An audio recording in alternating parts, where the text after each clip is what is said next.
an interview with David French about red flag laws in the wake of the Buffalo Massacre. Plus, an ATF report shows huge growth in the gun industry.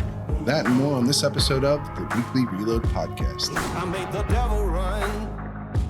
I gave him poison just for fun. I had one. All right, welcome, ladies and gentlemen, to another episode of the Weekly Reload Podcast. I'm your host, Stephen Gutowski. I'm also the founder of thereload.com. I feel like when I do this intro every week, it gets faster, but I guess I've got it down pretty well. This week we have guest David French from the Dispatch. The French. By the way, David, have you seen the French Dispatch? No.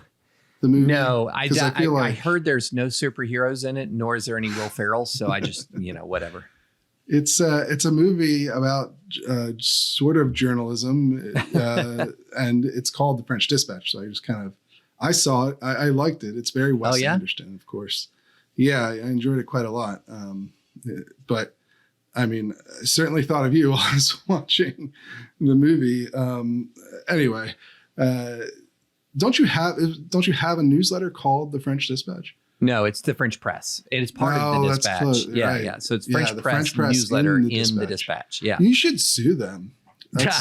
Clearly. That's what I mean. Come on. That's some copyright infringement. I should get 50% of the box office. Yeah, although I feel like you'd end up having to pay because I don't think that movie actually did very well at the box office. But anyway, welcome to the show. I'm going to check that. I'm going to live check that right now.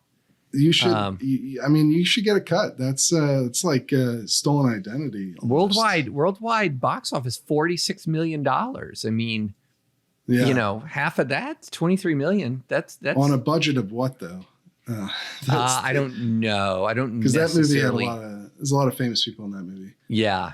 Owen Wilson, have no idea. Bill Murray. It's very good. I highly recommend it. This has turned into a movie podcast, but I just meant to ask you that when I saw the movie because, definitely some impersonating of your intellectual property of your name. I know it's just unaccepceptable. Is that you're a lawyer? That's a good case, right? No, not really, but we can pretend. Yes. Anyway, back to the much more serious topic at hand that we're going to cover today, which is the Buffalo Massacre. What happened in Buffalo just recently here, where 10 people were murdered by a white supremacist who intentionally targeted a grocery store in a black area, and left behind a manifesto and so forth. But I think one of the key things that I want to look at today, and the reason that I had you on the show, is his history leading up to this event. Because there were warning signs, there were red flags. As there often is when you're talking about a mass shooter. So I wanted to bring you on because this is an area that you've obviously spoken out about repeatedly over the course of your career. You are somebody who owns firearms and is a supporter of the Second Amendment, but also somebody who has advocated for red flag laws, which are obviously fairly controversial, at least in the political realm. And so here's an example where, I think we can talk a little bit more in depth about these policies, what they do, how they work, and, what happened in this case. So why don't you just start us off with a little bit on how these laws actually are meant to work? Well, the way they're meant to work is they're supposed to fill a hole in the law, essentially, because, presently we know that a felon cannot possess a weapon, it can't possess a gun.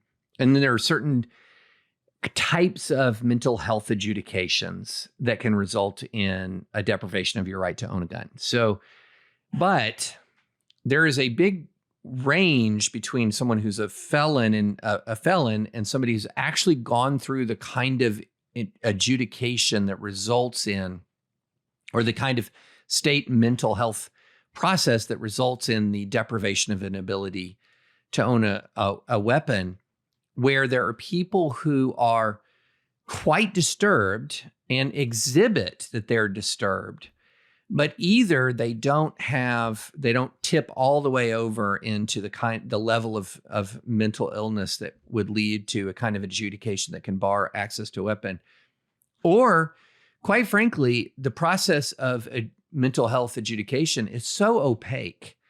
And so, if I ask even the most well-informed person in my neighborhood, how do you involuntarily commit a person in Tennessee? They have no clue. Nobody knows. Nobody knows how to do this. And so, one of the purposes of a red flag law is to say, okay, somebody is manifesting threatening behavior. Somebody is manifesting that they're unbalanced. Somebody is engaging in violent ideation or suicidal ideation. And we just want to press pause on their ability to possess a weapon while we either begin a mental health adjudication or determine the applicability of criminal law to their behavior. And one of the reasons for the ideas for these laws is that if you go back through the history of mass shootings, time and time again, you will find evidence of prior, you'll find evidence of prior ideation around mass killing. You'll find prior existence of threatening types of communications, but things that don't necessarily arise to the level of a criminal act. But the person is sort of radiating that they're dangerous. And people say, why couldn't we do anything? Well, the answer to why we couldn't do anything is that, in particular, the mental health aspect of the American system is frankly just broken and opaque. And so this gives the ability to press pause. And, in this circumstance with the shooter in Buffalo, this should have been exactly the kind of situation for which red flag laws were drafted, because he had issued threatening communications about his school. He was actually even taken into custody. Well, either taken into custody or went with the police, investigated by the police. And that's the idea. That is exactly the paradigm for this kind of law. And it wasn't applied. Even though it exists in New York, it wasn't applied.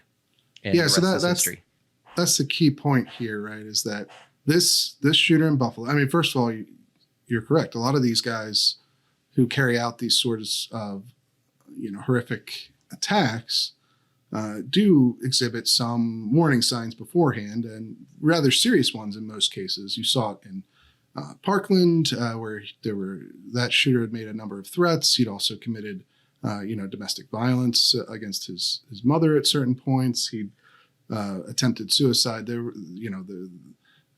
were a lot of things that could have at time, where an intervention could have kept him from being able to at least legally buy guns, even without the red flag law in place. Although Florida did pass one after that incident.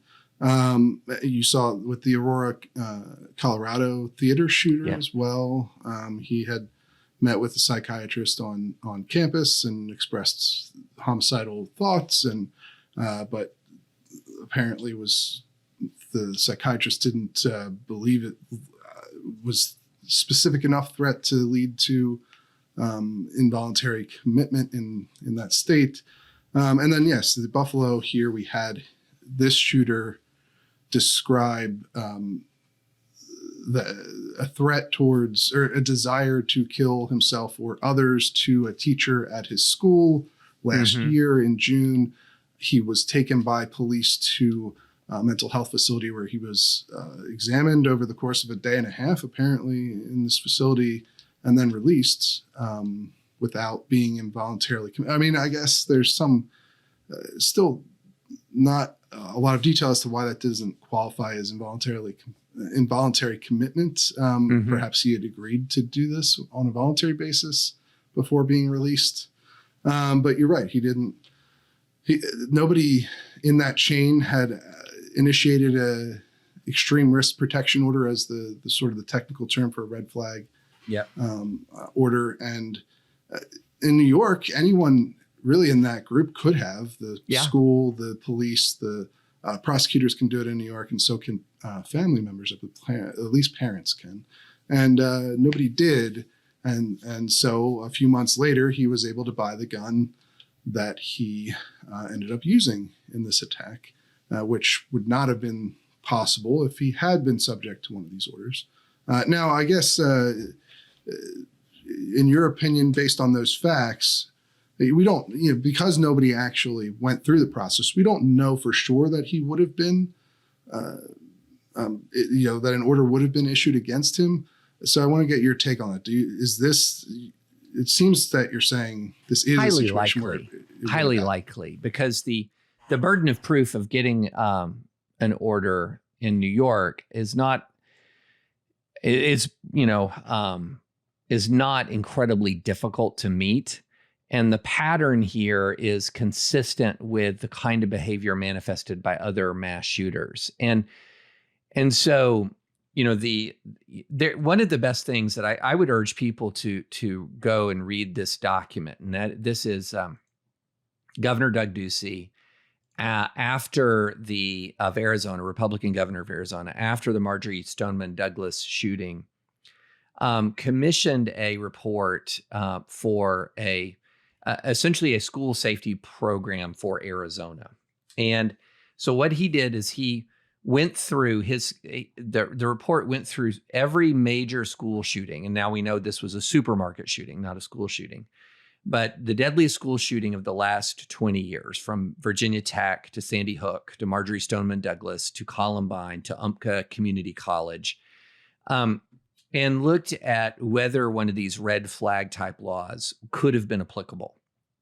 And it could have been applicable in every single one of them under a conventional drafting of a red flag law. And so I do think that under the way these laws are drafted, it fits within the scope of the law. Now, the problem you have is any law is only as good as its enforcement. So, for example, we've seen people who, under existing law, should not have been able to purchase a gun, yet were were allowed to purchase a gun, and went on and committed a mass shooting. I believe it was the Sutherland Springs is one of the most notable of these. And so, you can have a background check system, and if the background check system fails, then, if it's only, these laws have to be enforced by human beings, and the human beings have to be educated and competent. And one thing I think is why you think that there wasn't an ERPO issued in this incident, where they're just, do you think it was a lack of knowledge on the part of the police or school administrators, or maybe a cultural, it would this is a small town in New York, where maybe they don't look at the red flag laws, and we'll get into some of the critiques in a little bit, but red flag laws are controversial. They are, not looked on positively in large parts of the country, probably including this area of rural New York where this happened, where he was, where he was initially evaluated, right? So what do you think was the actual? It's total speculation, but the bottom line is, if you talk to somebody who is deeply involved in the gun violence debate, they'll know what a red flag law is, or an emergency or order of protection, whatever. There's all these different names that are used at different states, which is a problem all by itself because it inhibits education about the issue if you have 17 different names for the same phenomenon. But if you're somebody who's very educated in the gun rights debate, you know what these are. But I bet you if you and I went out and we just grabbed 100 people off the street and said, do you know what this is? And describe, do you know what a red flag law is, or an emergency order of protection, or whatever? How many of them say they know? 1, 2, 3? If you grabbed a random cop, I wonder how many of them would know. So, in a way, what we have is an issue where you do have a system that is more simple than in actual involuntary commitment and adjudication of mental illness, but is almost just as unknown. So there are emergency, there are red flag orders that are implemented. They've been implemented many times in Florida. They've been implemented many times in various parts of the country. but they are still not known. And so I do think it's possible that the parents and or police knew of the laws and subjectively believed that his behavior didn't meet the standard. It's also quite possible that they just didn't know, or that they hadn't been adequately trained. So I hope that we'll have at the end of the day a very comprehensive investigation that dives into this specific point, because it's just speculation now as to the reason. Yeah, and I should note too that the governor of New York, Hochul, or acting governor, I guess, right? But one of her responses to this, now she's proposed a number of gun control bills that really have nothing to do with what occurred or wouldn't have had any effect on the shooting at the very least. But one of her responses was to try and reform the state's red flag law by requiring police to file for an extreme risk protection order anytime they have probable cause to do so. And she also wants to mandate training on the process for police throughout the state and in the state police. So, is that a solution that, is in line with what you'd like to see? I'm 100% for training. There should be total knowledge of the existence of these laws. So, on the part of the people who have the ability to bring an action under the law. So I'm 100% in favor of training. I do not like low burdens of proof to secure red flag orders. I don't like a burden of proof that's as low as probable cause. So I'd have to look at the details of what is being proposed, because it could be that you are mandated to seek the order on the basis of probable cause, but you can only secure the order upon a showing of clear and convincing evidence or another standard, which that's fine. But the burden of proof is a big part of this, a big part of this issue. Right. Let's get into that discussion, actually. So in New York, my understanding is that she wants the police to initiate a request for an order based on anytime they have probable cause to do so, instead of it being a suggestion that they do it. Will be a requirement under what she wants to change. And then in New York, I'm not as clear on the initial seizure order. Seems to be a lower standard to grant that, but then in order to extend it for a year, that's where the clear and convincing standard comes into play. So I'm wondering what your ideal approach is for red flag laws, because this is where a lot of the controversy comes in. Yeah. People do not like the idea that a gun seizure could be issued through something like an ex parte hearing, where the person who the order is being issued against isn't available to defend themselves. Yeah. And that the sort of hearing that you get comes later on if you request it in a lot of cases. Yeah. And so people have issues with that because they view it as a violation of due process rights, especially on when you're talking about something that implicates the Second Amendment and people's Second Amendment rights. So I'm wondering your perspective on all that. Yeah. So sometimes ex parte orders are necessary. They should be a high bar to grant them. And they're completely consistent with due process in the United States. We have ex parte orders that are often entered when it comes to, for example, restraining orders related to domestic violence and to threats of domestic violence. And my ability to access and, my ability to be with my kids or my wife is every bit as valuable a constitutional right as my ability to own or possess a firearm. In fact, the constitutional structure is more protective of my ability to parent my children than it is of my ability to own or possess a firearm. And Yet there are circumstances where extreme danger and extreme risk allows for an ex parte order. Now, the thing about ex parte orders under a due process regime is that you then get a prompt hearing. So even if there's an ex parte order entered, you get a prompt hearing. And that's the key. If you have an ex parte order, but you can't get a prompt hearing, then that's a serious due process violation. But there are emergency situations and all kinds of circumstances where ex parte orders are entered to protect human life, and then you follow that up with a prompt hearing. Now, the problem is I guess in New York, so just in New York, you get a hearing within 10 days after the initial order is placed. Is that the kind of timeline? That's not. I would rather it be, you could have a right to a hearing within 48 hours, say. I don't think there's a magic time, but when you're dealing with a temporary deprivation of a constitutional right, then it should be quite prompt. So, my ideal would have a 48 to 72 hour clock where you've got to have the person who's subject to seizure would have a right to be in court. Now, the person who's subject to the seizure may acquiesce to it, may not contest it, and they can choose not to contest. But, again, I would say what we want to do is you're looking at a system where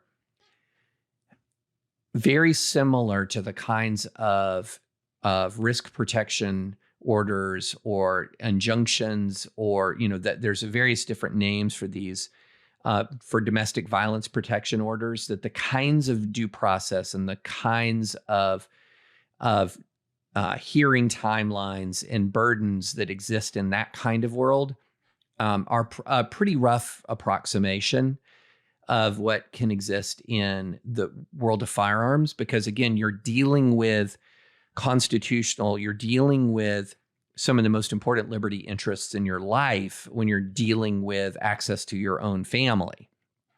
And we have procedures in place, though, where you can't access your own family if you're a threat to your own family. And that can be done before you're adjudicated as a felon. That can be done before you're committed permanently, or not permanently, before you're involuntarily committed as a matter of mental health. It fills that gap, right? It fills that gap, but it fills that gap with your family connections or your intimate partner connections. I think a similar kind of process is acceptable when you're talking about you're presenting as a threat to the public or a threat to yourself. Sure. That makes a lot of sense in terms of coherent structure there for how these should be carried out. But there are obviously other objections beyond the due process ones to these sorts of laws, and this has become very much a partisan issue at this point. These laws have been passed in 19 states and the District of Columbia, and the only state that passed one with Republicans in control of the state government is Florida. In the wake of Parkland. So, you haven't seen that same sort of buy-in from Republicans in red states on this concept for the due process concerns. And then also there's, concerns over how broad the pool of people who can complain, right? Yeah, complain is, because in some states, it wasn't Colorado, I believe you don't even have to know the person personally. If I just see an Instagram post or something, yeah. Yeah, and so, there's obviously concerns of abuse of these sorts of orders, because even if you do have that quick ability to get into court quickly, within 48 to 72 hours, somebody that's still having the police come by to seize your guns is going to be, this is basically a form of harassment if you haven't actually done anything wrong or made any sort of threats. And so that's another serious concern that people have about these, probably one that I would imagine you share. It needs to be a relatively narrow group of people. So members of a household, school officials, if a person is a student. There's some really interesting questions about, should this include police? And I think when push comes to shove, that's acceptable that it would include police. But yeah, a broad, wide-ranging, I don't like so-and-so on Twitter, and I know that they have guns, and then I'm going to make some, it's conceivable that can occur. Maybe it's happened. I don't know if it has occurred. It's conceivable that could occur. I remember a case where, it actually happened against a police officer who had shot a suspect, and the suspect's family member had taken out a red flag order against the officer. That's one that sticks out in my mind. Yeah. Although yeah. I assume that didn't go very far. No, I doubt it.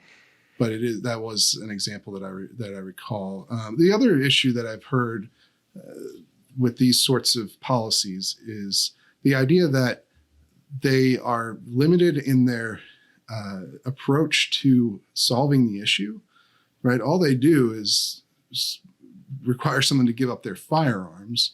They don't actually, in most cases, as far as I'm aware, and please do correct me if I'm wrong, they don't actually mandate any sort of mental health intervention or treatment for the person involved. They're just kind of like, well, they're dangerous, we'll take their guns away, and then I guess hopefully they'll get things sorted out after that. Well, there's different kinds of circumstances. So I don't think there would be a one size fits all. I wouldn't necessarily object to adding a mental health evaluation requirement, but the reality is that the on the ground reality is that once an intervention like that occurs, number one, you're on law enforcement radar. The family has intervened, and they've done so through a method that is a lot less complicated than the mental health evaluation. And so there is an opportunity. As I said, it's like hitting a pause button. Now, the next layer of it, the next layer of reform we need reform of our mental health system overall. But that is much more difficult to do in the context. If you're saying my solution to mass shootings, where we repeatedly have these red flags, is an overhaul of our mental health system, that's so big and so complex. It's not really an immediate response to a public safety issue. Whereas the red flag laws are a response to a public safety issue, and they're also traditional. They connect with the kind of gun control that the gun rights community has been much more supportive of than others, and that is gun control that is tied to human behavior. Okay, right. So what is denying felonies a felon from possessing a firearm? What is that? That's tied to what he did, right? What is it that, somebody who's convicted of a crime of domestic violence? That's tied to what you did. What is it when you're talking about mental, someone who's been involuntarily committed? It's tied to something that is an illness or that is besetting a person. When you tie gun control away from behavior and towards firearms, the reality is often what you're doing is you're just inhibiting the law-abiding citizen from accessing the weapon while you're doing really nothing at all to the criminal class. Because we know that the criminal class, by and large, possesses and obtains guns unlawfully. So we know that there's very little, if you're not deterred by felon in possession rules, if you're not deterred by straw purchaser prohibitions, how much of an extra deterrent is it to say, well, now you have to get a background check at a gun show, right? How much of an extra deterrent? If you have how many millions of AR-15s in circulation? How many tens of millions of what's more accurately called standard capacity magazines in circulation?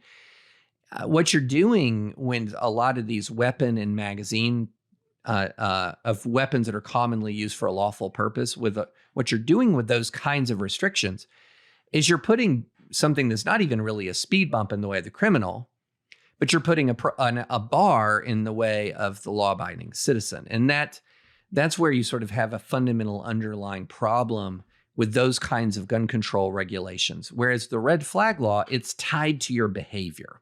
It's tied to what you've been doing. And that makes it, in my mind, much more just. If I have completely complied with the law and I want a Glock for self-protection, and I'm in a state where it's going to have a very restricted capacity magazine, and the foreseeable criminal who would come in my home is not going to have they're going to have a standard capacity magazine, all the law has done is hurt me. But if I have a Glock and I'm engaged in suicidal ideation, or engaged in ideation that is tied to, murderous ideation, then I have done something. I have engaged in behavior that is justly alarming. And an adult who owns a gun should know better. This is not asking too much of people. This is not asking too much of people to not say, don't threaten to shoot up your school. That's not asking too much. Don't threaten to commit suicide. That's not asking too much. And so it's a reasonable request to people, akin to sort of saying the standard gun safety rules that, don't point at something you don't want to shoot. Don't put your finger on the trigger until you're going to shoot. I mean, treat every gun as if it's loaded. Don't engage in suicidal ideation. Don't threaten to shoot up a school. I mean, these things should be, pretty... for a responsible adult gun owner, this should be basic stuff. I mean, obviously, I don't know that. Well, first of all, I'm sure you would agree that there's a similar pitfall with red flag laws to somebody like this Buffalo shooter who, wasn't put off by the fact that he knowingly was modifying his gun to break state law and all this stuff. But he may have been able to, get around a red flag order and still obtain guns illegally, just as you just talked about there with, the assault weapons bans and so forth. And presumably, I would imagine you don't believe that this is going to solve all of the issues that lead to mass shootings. No. Right. No. And to that point, the RAND Corporation has, and I wrote a piece about this actually for the Dispatch that will be out when this podcast comes out, so people can go read a little bit more. But the RAND Corporation has looked at red flag laws, and I think the main takeaway is that there aren't a lot of studies that are offer conclusive evidence yet on any of these things. But as much as it's logical to look at the facts of something like what happened in the Buffalo shooting,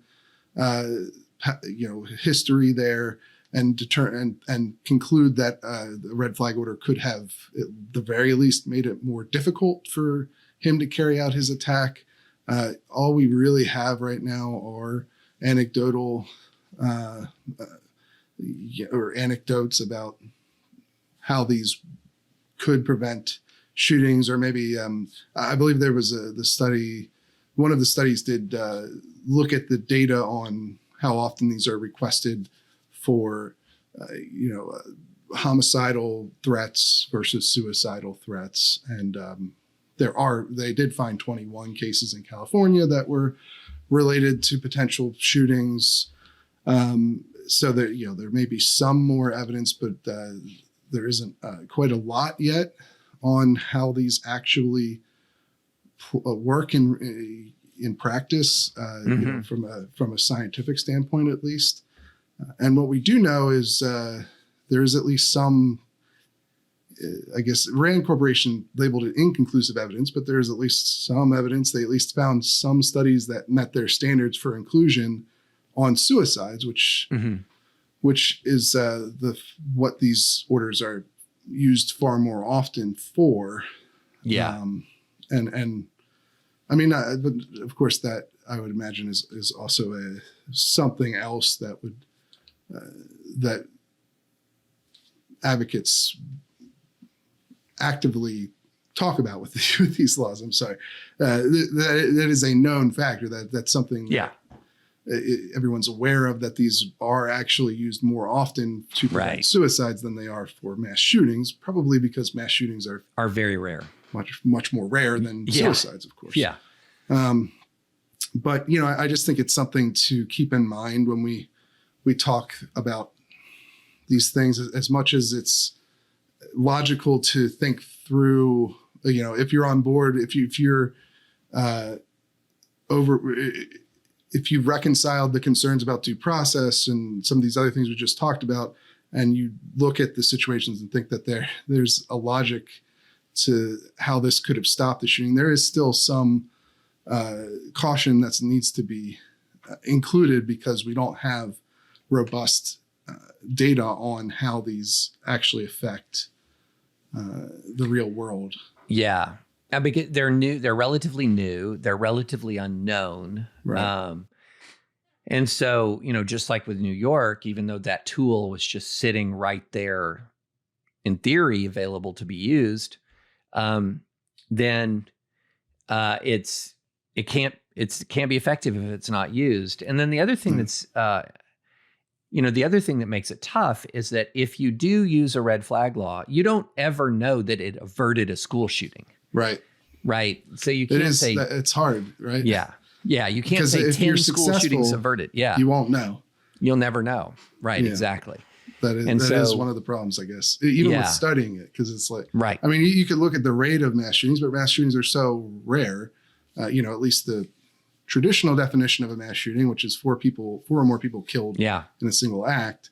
The more the definition that's become more prevalent in media as of the last few years, broadens that out much wider to incidents that look nothing like the Buffalo shooting that are still horrible, but they aren't the same thing. And so it can be difficult to track how effective any policy is going to be against a mass shooting because of that. But and given the differences in gun laws from state to state, it'd really be hard to control for and isolate out, even on a longitudinal study, say for 10 years or whatever.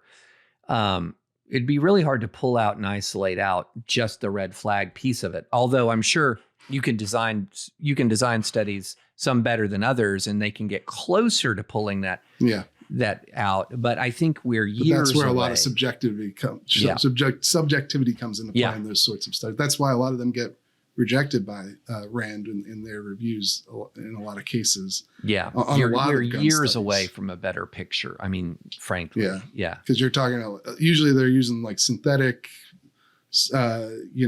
populations to compare against real populations, and you get into some very, you get in some very shaky grounds by doing a lot of that stuff. But this actually transitions well into the next part I wanted to talk about besides red flag laws. I know we've focused on that because you've written a lot about it and advocated for them in the past. But I also wanted to get into the other reaction from President Biden, which was to call for a nationwide assault weapons ban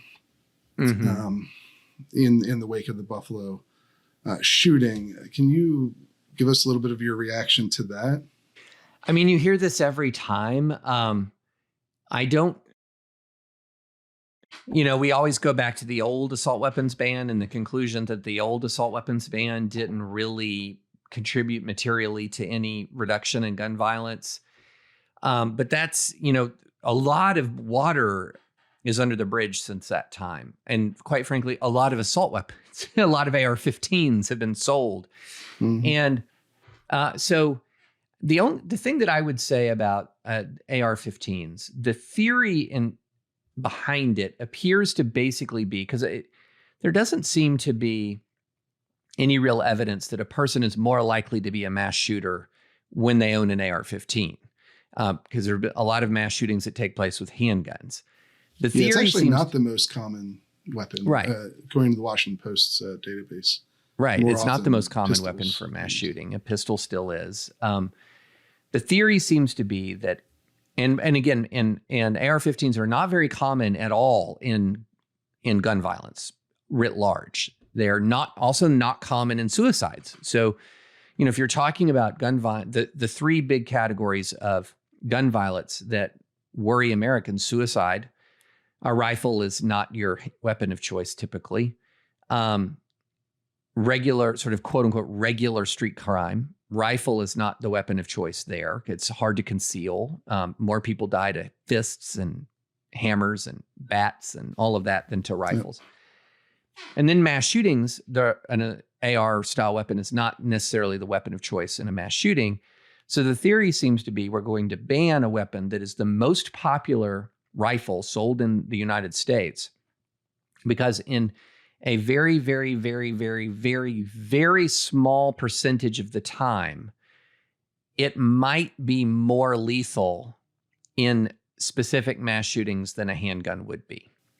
And that doesn't, which is strike questionable me. in and of itself too. Very questionable. I mean, I think any gun is more lethal in a mass shooting environment where you're killing people who are defenseless. I think the one circumstance where you could make that case most clearly would be Las Vegas. Sure. Very, very, long range, but we haven't seen examples like that. And so is that a reason to ban a weapon that is a weapon of choice, not just for, shooting at a range, recreational use, but is a weapon of choice for home defense. It is a weapon that people use and store in their home to defend their home. And I know that there are people. Yeah. I know there are people who say, no, it's not a good home defense weapon. And there's controversy in the home defense, self-defense community about it. But there are a lot of folks who are professional, there are a lot of folks who are professional home and self-defense experts who say that there's a lot to commend an AR-15 as a home defense weapon. And particularly if you're not somebody who's spent a lot of time in the range with a handgun, because a handgun is harder to fire accurately than an AR-15. It's a lot harder to fire accurately. And I think the other big point to make about President Biden's call for, renewing the federal assault weapons ban as a reaction to Buffalo, he's explicitly said this was one of the things we could do to prevent shootings like Buffalo. But I mean, New York has an assault weapons ban. It has one that's more strict than what the federal ban was. And the shooter bought a New York legal AR-15 and modified it. And then he illegally modified it. But the assault weapons ban had no effect essentially on what he did. And obviously, again, like I mentioned with the red flag laws, he knew he was illegally modifying it. He knew what he was doing was illegal. He did not care. Did it anyway. I mean, obviously, all of these, they don't care about the illegality of what they're doing with their guns because they go to murder people, which there isn't a person on the planet who isn't aware that murdering people is highly illegal. So, it's just...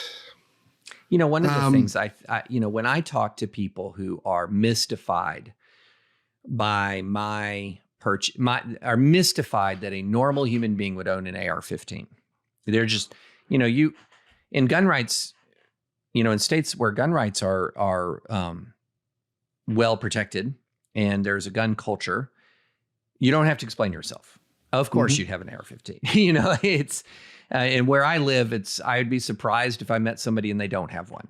Right. But a lot of people live in parts of the country and are part of cultures in America. They can't fathom it. They can't. It just doesn't compute. And one of the ways that I describe it is that, we have an inherent right of self-defense. This is something that, that's fundamentally embedded within the Second Amendment. It would be an unenumerated right under the Ninth Amendment, even if it wasn't in the Second Amendment. This would be, a right rooted in American history.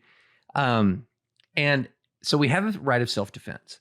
Well, a right of self-defense is meaningless if it's not a right of effective self-defense. So if somebody has a pistol and you're not allowed to own a handgun, it doesn't do me much good to say, well, but you can punch him, David. That's not, thanks for not prosecuting me for punching him, Right. And so it has to be effective self-defense. Well, what does effective self-defense mean? It means effective against foreseeable threats. Effective against foreseeable threats.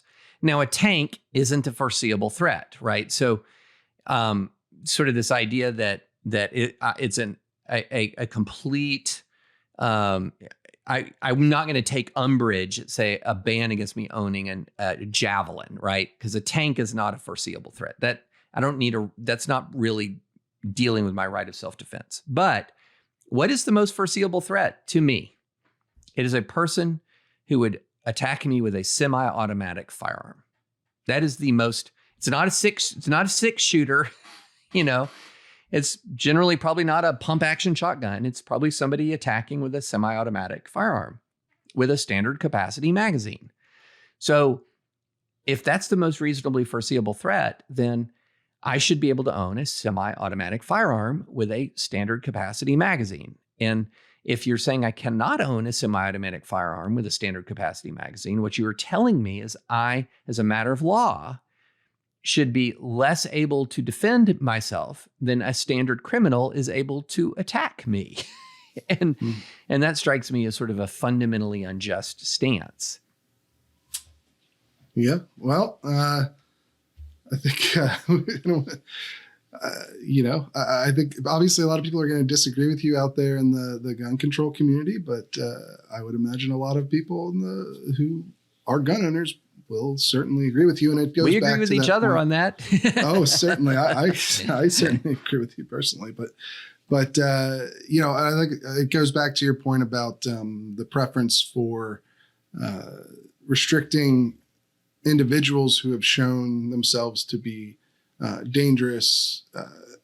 I guess there's still a debate over how they show themselves to be dangerous, whether it's through a conviction in court or through making threats and having that adjudicated through the red flag process. But you view that as a more reasonable way of trying to prevent these sorts of attacks and horrific shootings, which everybody wants to stop. And suicides too. Yep, and suicides. Yes, suicides as well. Then trying to restrict the hardware, I guess, is your bottom line, right? Bottom line is the best way to wield the law to prevent gun violence is to aim your regulation at human behavior and not. Now, that's not going to say that I think, again, going back to the javelin example, I don't care if the law protects my right to own a javelin, and not aim your regulation at human behavior. Don't aim your regulation at, to use the phrase from Heller, at ordinary guns, common weapons used for lawful purposes, or weapons commonly used for lawful purposes. In other words, the standard, and I even hate to use the term assault weapon, because what we're talking about is the most common rifle owned in America today, and it's a semi-automatic rifle. And so don't aim your regulation at weapons commonly used for a lawful purpose. Aim your regulation at individuals who engage in misconduct. Right. All right. Well, we really appreciate you taking the time to come on and give us your view of things, especially in the wake of what happened, and give us your perspective on how that could be prevented going forward, or how this incident could have been stopped. So we really appreciate it. This is, I think, your third time on the show, so it could be. You're definitely one of our most frequent guests. And do I get an award? Do I get like a jacket or something? Yeah, I will make up a certificate and have it sent to you. I appreciate that. But we would love to have you on again in the future as well. Your perspective is always interesting and valuable, I think. So. Really appreciate it. Well, thanks for having me. And where can people read more of your thedispatch.com. Go to thedispatch.com. Follow me on Twitter at David A. French. And I've also got a newsletter at The Atlantic called The Third Rail. And so any of those places. Wonderful. All right. Well, we're going to head over to our news update segment now. And we'll talk to you again soon. All right. Thanks so much. All right. I'm here with contributing writer Jake Fogelman. We're going to actually talk about one of your stories this week, Jake. You had a piece about Ukraine, right? The top ammo manufacturers, Remington, Federal, CCI, all these companies owned by Vista. They announced a new donation, right? Yeah, that's right. So Vista Outdoors brands are back in the news, doing some fundraising for the Ukraine effort. This time, they just announced that they're sending a $100,000 check over to help with humanitarian aid, because as we know, there's been millions upon millions of civilians displaced because of the ongoing war effort. But they ran a T-shirt drive essentially in support of the Ukrainian effort. It was a big T-shirt with a flag that included Zelensky's famous quote, "I don't need a ride, I need ammo." And essentially they just said, if you want to support, all the proceeds to this are going to go to helping people displaced by the war effort. And this is less than 2 months, apparently. And this is what they've got so far. So yeah, they announced that just fairly recently, that they were selling these T-shirts as a fundraiser. And I guess there was a pretty big response from customers, because, $100,000 off of T-shirts is pretty good. I mean, it's obviously not going to change the war effort or anything like that. It's not a huge amount of money, but for a T-shirt drive, it's a fairly big amount. Yeah, it's not life-changing money, but it is impressive that there was that much public support for this effort. Again, this is all customers voluntarily purchasing a T-shirt for the helping folks that are in trouble in Ukraine, and it just comes on the back of a lot of stuff that Vista Outdoors in particular has been fairly active in showing support. I think you had a piece a couple months ago about them donating millions of rounds of ammunition, which prompted other brands to jump in and start donating ammunition. So they've been fairly active in terms of providing aid to the invasion over there, to fighting off the invasion. Yeah, I mean, they had a pre-existing, I guess, relationship with the Ukrainian military, so they were already supplying ammunition to them, and then they've also donated that extra 1 million rounds, and now they've had this fundraising drive that's, I guess, been successful, and they're donating to the humanitarian side of the effort in Ukraine, not the military side in this situation, right? Yeah, that's right. It goes to this nonprofit, the Ukrainian Crisis Relief Fund. It's basically dedicated towards helping folks that have been either displaced within the country or folks that have been driven out of the country find shelter, get food, get clothing. So yeah, all humanitarian stuff is what the nonprofit's focused on. Yeah, and like you said at the top, it's important because there's going to be a lot of people who need that aid. Right. Certainly a lot more than $100,000 worth of it, but there's millions of people still displaced in Ukraine, and that war is obviously not over. There's sort of dragging on as Russia tries to capture the western sections of the country and hold on to control of that as the Ukrainians try to push back. So the war certainly seems like it's probably going to drag on for quite a while there, and you're not going to see a quick resolution anytime soon, because frankly the Ukrainians fought off the quick invasion. It didn't work, and so now Russia has shifted tactics to more drawn out sort of effort. And but yeah, I mean, it's interesting to see how well Remington and Federal and these other brands have done in raising money through this T-shirt drive. But we also have some other industry news that we wanted to touch on a little bit here too, which is there's a new ATF report, right? Ben Marquis, one of our new writers, wrote this up for us. Apparently, the industry has grown tremendously over the last 2 decades. This new report covers the years between 2000 and 2020, and it shows incredible growth in the industry. I think he puts he says in the piece that the report revealed domestically manufactured firearms have increased by 187%, firearms exported from the U.S.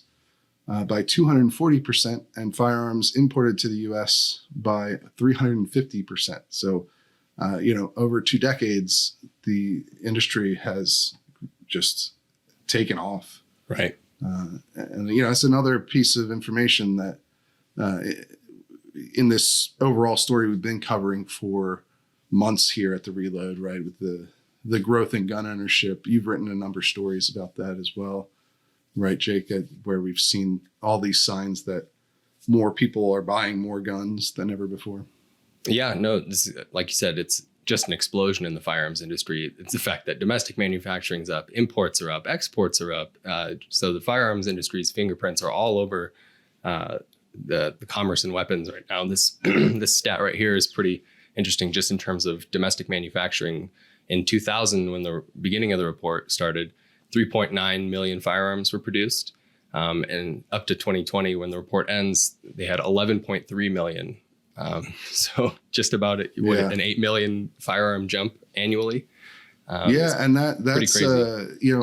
Obviously population has grown over the same time period, right? Of course, this is important to keep in mind. But as Ben pointed out here, he did the math, and so in 2000 there were 1,397 new guns per 100,000 Americans.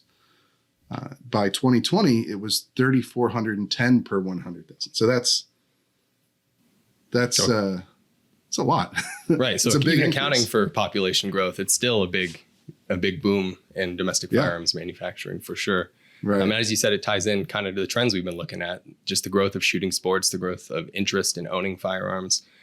This coincides with the same time period where you started to see the majority of folks, when they would answer polls, say, hey, I'm looking to get a gun for protection. It overtook a lot of the other previously stated reasons, whether it was sport or hunting.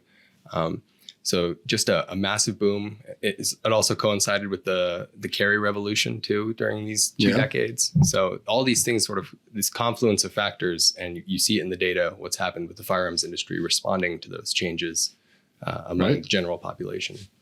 Yeah, the ATF even comments in this report that pistols overtook long guns, rifles and shotguns, in terms of their popularity. Starting around 2009, which is also when the Supreme Court had ruled on two cases directly impacting the ownership of handguns, right? Heller and McDonald, which found that the Second Amendment protects an individual right to keep and bear arms, but that was specifically in the context of handgun ownership, right? DC had a total ban on handgun ownership. Chicago had a total ban on handgun ownership. And those two cases went in favor of gun rights activists, and then more people started buying handguns. So it's probably no coincidence there. And then those things that you just mentioned as well, the concealed carry revolution, the increase in ownership among new demographics, right? That's something that we've been tracking closely in more recent years, right? That's sort of taken off the last decade. And especially the last 2 years. And I think that comes into play a little bit in this report. Obviously, this stops at 2020, so doesn't include the last 2 years, or 2021 and 2022 at least. Right. And this has probably been even more of an impact because gun sales did not immediately fall off a cliff in 2021. So it's interesting to look at how that has progressed and how it impacts not only culture, but politics, right? I mean, obviously that's our focus here at The Reload. And these things do have a significant impact, right? I mean, you probably wouldn't have that concealed carry revolution that you just mentioned, these changes in laws that have taken us from a time when concealed carry was completely outlawed in almost every state, to a time where it's legal in every state. And most states now don't even require a permit to practice concealed carry if you're, not a prohibited person, right? If you can legally own a gun in most states now, you can legally carry it without having to obtain a permit first. And, and you see this in polling as well. This is something that you've written a lot about in recent months. The polling trends have moved away from gun control, and towards, less restrictive gun laws. So I think this is all part of that same trend. This is a macro trend. This is something that we are following as the big change in American culture and politics when it comes to guns. Sure. No, I think you're absolutely right. You pointed out the fact that this could have serious ramifications on politics going forward. Like you said, we've already kind of seen some indications just based on polling. But it's almost a cliche at this point to say politics is downstream from culture. But as the culture shifts in such a way, clearly, firearms manufacturing doesn't just tool up like this because there's no demand. Clearly, they're responding to demand.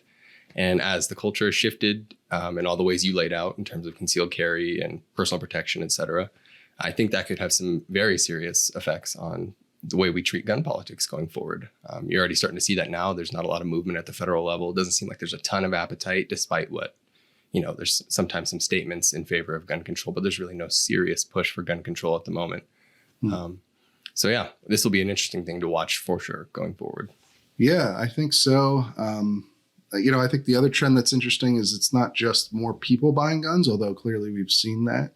It does seem as though more people are buying more guns. Right. That having more than one gun is becoming more common among Americans. That would be something suggested by this, because we didn't see a threefold increase in gun ownership over this period necessarily, but we did see an increase in manufacturing to that degree. Sure. So it's interesting the way that the industry has been able to get people to buy more than one gun, or that collecting has become a more popular thing to do with firearms. Sure. There's perhaps a wider variety of firearms available now too, for all sorts of different purposes than there were in previous times. That probably plays into it. I'm sure culture plays into that as well. There's a lot of interesting things at play. We've certainly doesn't. I think you'll get people on the gun control side of things will try to explain away these numbers by saying it's all just super buyers, I think is what they call them. It's just small number of people buying way more guns than before, but I don't think that matches with the evidence we've seen the last several years. It's certainly been an increase in gun ownership as well. It's just also at the same time, you're seeing more gun owners buying more guns in addition to more people overall owning guns. No, that's right. That's the meta narrative that we're trying to follow here. That's what underlines everything else going on in gun politics, I think. And so this is another report. There's more in this report. I think we're going to have pieces on it soon. And then this was actually only the first of 4 of these reports that the ATF is going to put out. So we'll have more details from that. Get moving forward here. Yep. And if you want to follow those reports, head on over to thereload.com. If you want to support the kind of journalism we do, this type of reporting, the podcast, go ahead and consider becoming a member, because we really couldn't do any of this without the support of our members. We have a ton of different membership options. We've got monthly memberships, yearly memberships, and if you're feeling really generous, we even have lifetime memberships. Correct. You get all sorts of exclusive posts. You get this podcast early. You get a chance to be on the podcast. We want to. I think I'm gonna. Hopefully, we'll have another member come on soon. Yeah.